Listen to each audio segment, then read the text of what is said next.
Olá, graça e paz, meu irmão e minha irmã. Vamos para mais um dia, o 8º dia de 21 dias de jejum, oração e propósito. E hoje eu quero falar com você sobre uma vida restaurada.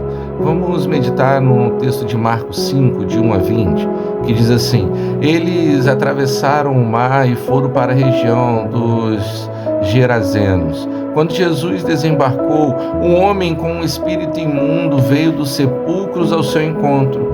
Esse homem vivia nos sepulcros e ninguém conseguia prendê-los, nem mesmo com correntes, pois muitas vezes lhe haviam sido acorrentados os pés e as mãos, mas ele arrebentava as correntes e quebrava os ferros de seus pés.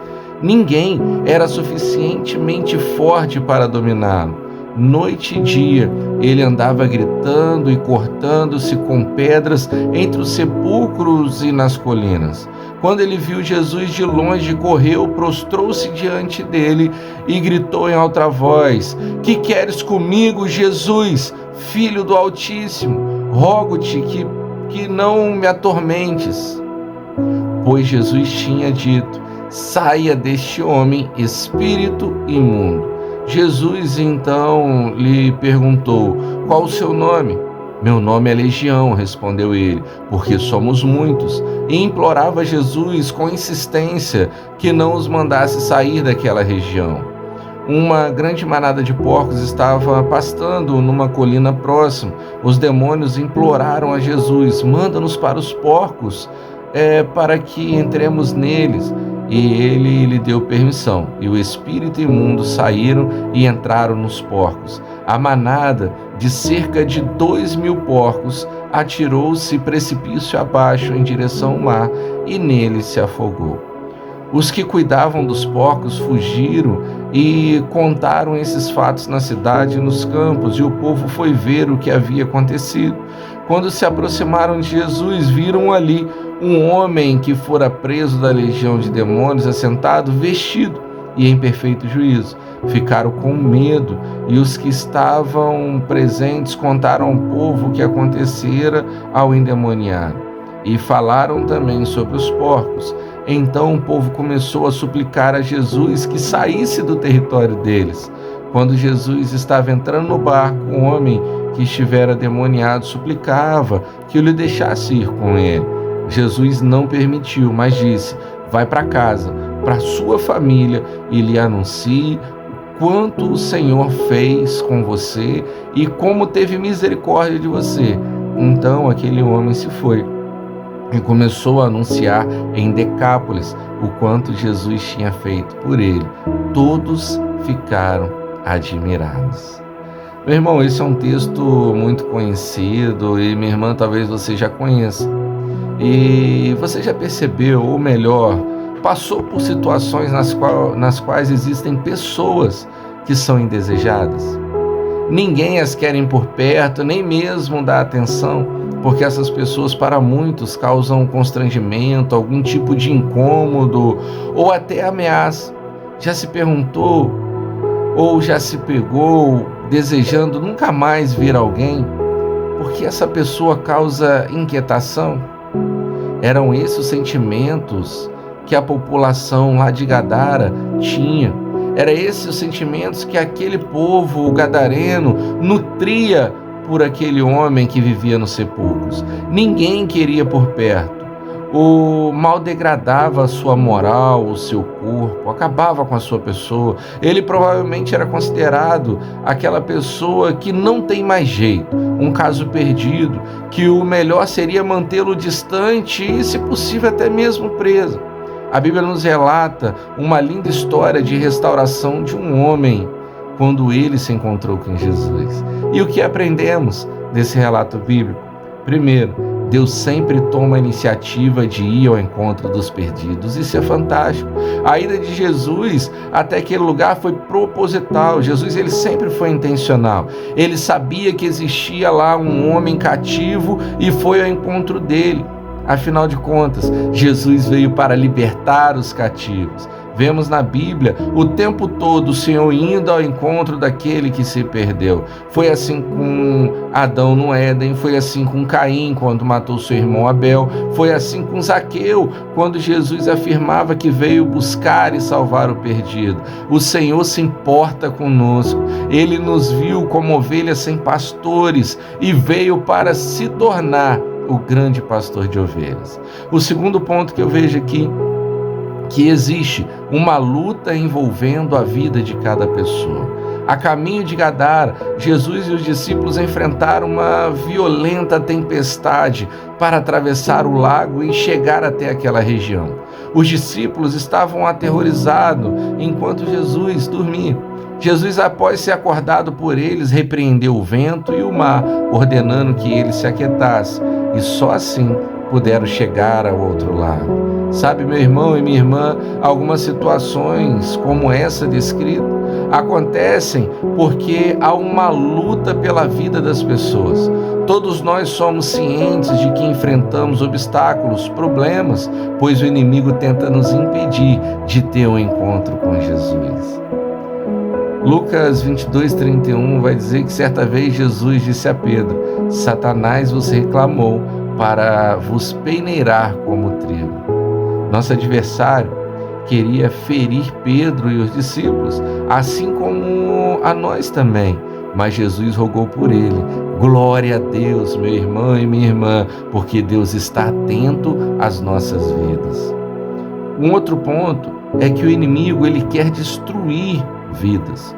A descrição da vida daquele homem gadareno é algo atemorizador. A Bíblia fala que alguém que não vivia em sua própria casa, ao contrário, morava num cemitério.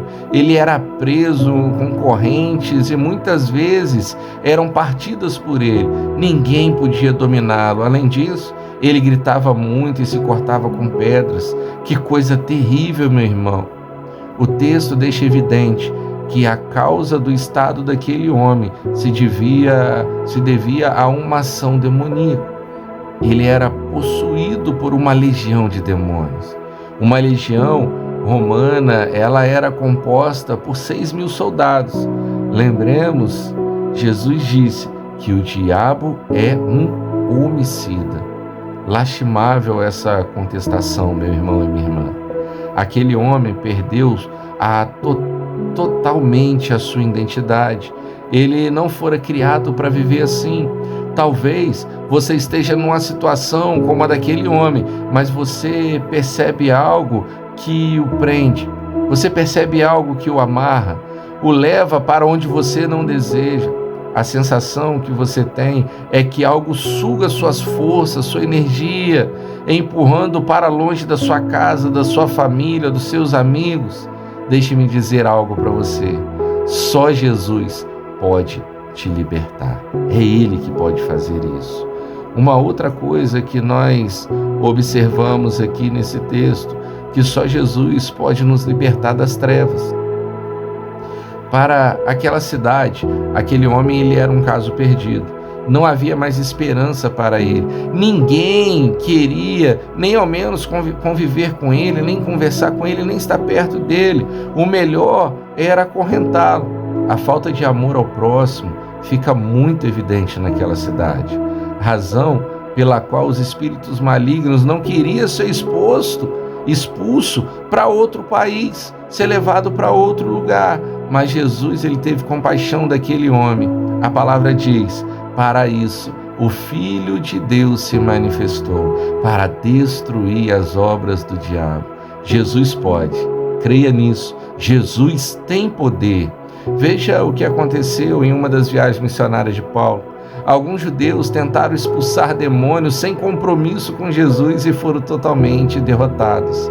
Olha o que Atos 19:13 vai dizer. Alguns judeus que estavam expulsando espíritos malignos tentaram invocar o nome do Senhor Jesus sobre os endemoniados, dizendo: em nome de Jesus, a quem Paulo prega, eu lhe ordeno que saiam. Os que estavam fazendo isso eram 7 filhos de Seva, um dos chefes dos sacerdotes dos judeus. Um dia, o espírito maligno lhe respondeu: Jesus eu conheço, Paulo, eu sei quem é, mas vocês quem são?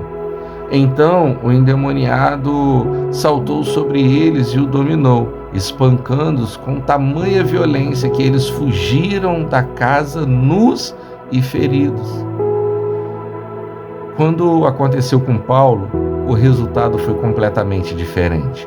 Atos 16, 18 vai dizer assim: ele continuou fazendo isso por muitos dias. Finalmente, Paulo ficou indignado, voltou-se e disse ao Espírito: em nome de Jesus Cristo, eu lhe ordeno que saia dela. E no mesmo instante o Espírito deixou.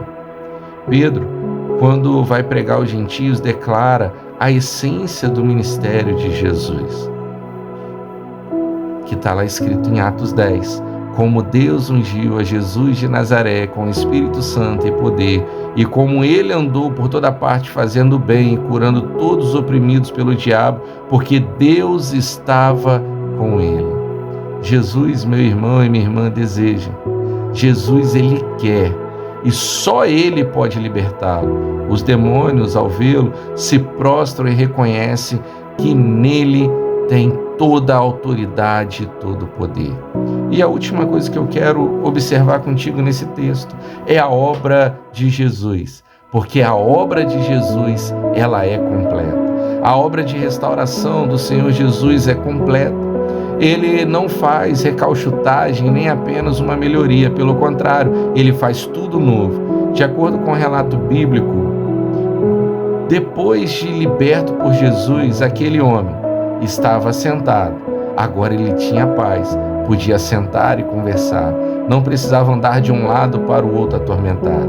Segundo esse relato, ele também estava vestido, não precisava mais andar envergonhado. Talvez sua nudez foi coberta por Jesus.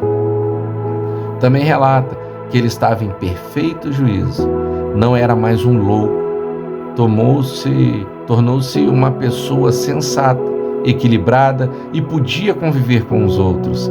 E ele também tornou-se testemunha de Jesus. Quando Jesus estava indo embora, aquele homem manifestou o desejo de ir com ele. Jesus não permitiu, mas ordenou que ele fosse contar aos outros o que Deus fizera com ele. Logo após seu encontro com Jesus, já se tornou um pregador do Evangelho.